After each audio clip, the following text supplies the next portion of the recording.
समाचार से मनोज मिश्रा। इस समय हम गोला तहसील के बड़हलगंज थाने के क्षेत्र में पोहिला गांव में मौजूद हैं, क्योंकि यह मेरा दिखाना दायित्व तो बनता है हर जगह कि यहाँ क्या हो रहा है क्या नहीं हो रहा है। जो मैं चिल्लू पार का दृश्य दिखा रहा हूँ, चिल्लू पार में मानने जानने वाले लोग यहाँ पे बहुत ही अच्छे ब्राह्मण भी यहाँ एक उपलब्धियाँ यहाँ पाई जाती हैं, जो हर विषय में हर चीज़ में परिपूर्ण हैं। पोहिला गांव में जो मैं दृश्य दिखा रहा हूँ, यह गायत्री माता का मंदिर है। यह पोहिला गांव का जो मैं दिखा रहा हूँ दृश्य आपको, यह पोहिला गांव का है। मैं कहूँगा कैमरामैन से कृपया मेरे साथ आएँ। हमारे इसी बीच में जो गांव के गुरुजी हैं, जो कि बहुत ही महत्वपूर्ण ये माना जाता है, जो गांव के यहाँ पे जो किसी को हर चीज़ से चिन्हित करते हैं, निर्देशित करते हैं क्या करना चाहिए क्या नहीं करना चाहिए। गुरुजी यहाँ पे मौजूद हैं, मैं उनसे मिलूँगा और पूछूँगा गुरुजी से, गुरुजी कि आप यह बताइए कि आप जो यहाँ उद्देश्य जो यहाँ देते हैं लोगों को, उसके विषय में आप क्या कहना चाहेंगे। इसके विषय में मैं पहुँचूँगा उनके पास और यही चीज़ मैं पूछूँगा। पहले मेरा कर्तव्य बनता है, मनोज मिश्रा का दायित्व बनता है, पहले मैं नाम पूछता हूँ।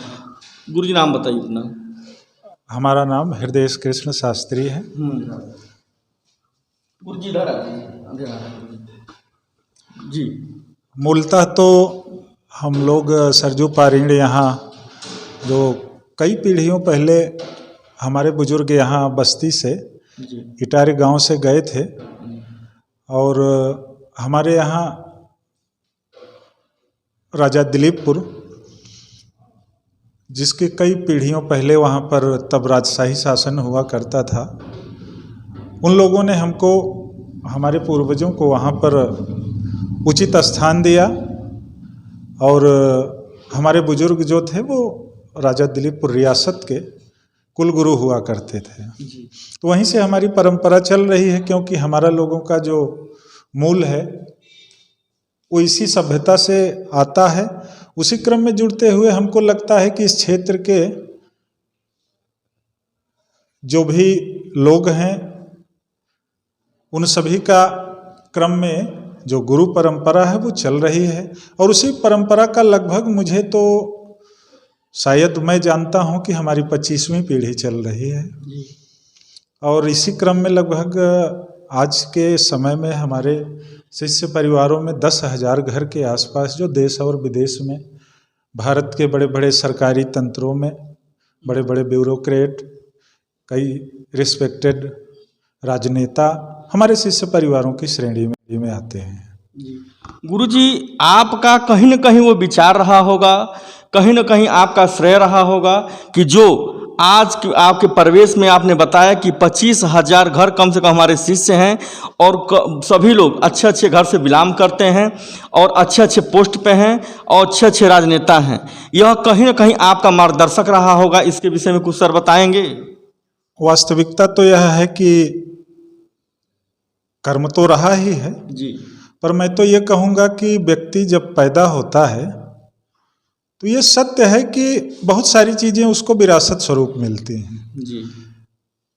लेकिन एक जो मुकाम होता है, मुकाम व्यक्ति को स्वयं बनाना पड़ता है जी। आधार जो बेस होता है, बेस तो प्रकृति आपको देती है जी। लेकिन अपने आप को स्वयं निकालने के लिए आपको अथक परिश्रम करना पड़ता है। और मैंने जीवन में देखा है, मैंने तो बहुत सारे संघर्ष भी देखे हैं जीवन में।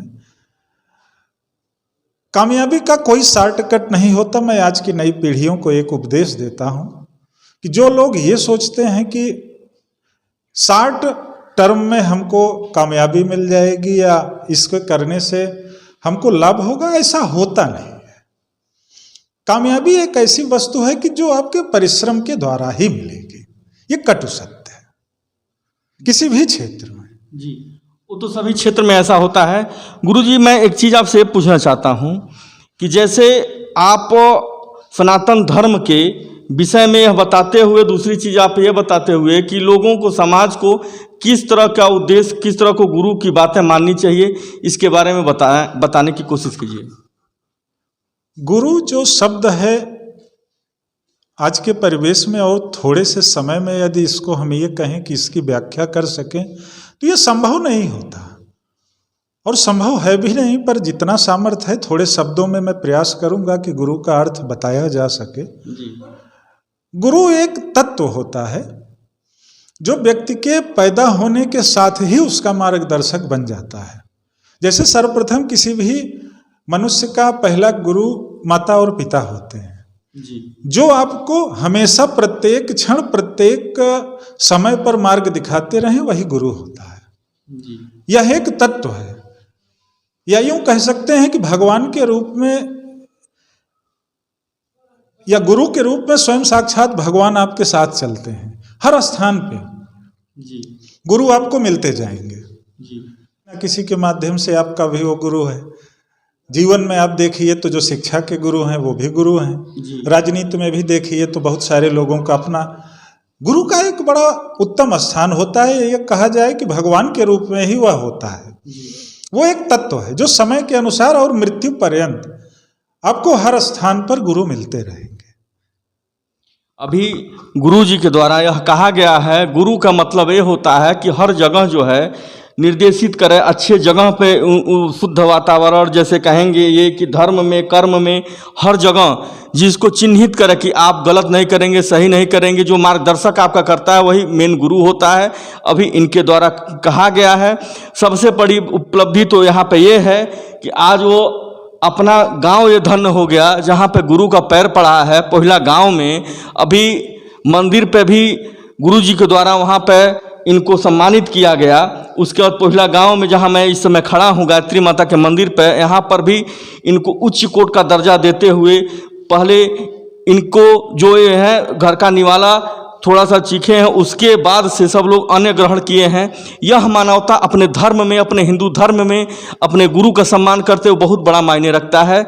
यह बहुत बड़ी अपने क्षेत्र में, अपने समाज में उपलब्धियां जाएंगी जो इस तरह का कार्य करता है। और नई पीढ़ी को यह सीख मिलना चाहिए कि गुरु का महत्व क्या होता है। वैसे तो माने तो सब कुछ है, न माने तो कुछ भी नहीं है। गुरु जी ने अभी जो कहा है छोटे ही शब्दों में कि गुरु का बहुत ही ज़्यादा महत्व होता है, यह बताते हुए डाबरा समाचार से मनोज मिश्रा।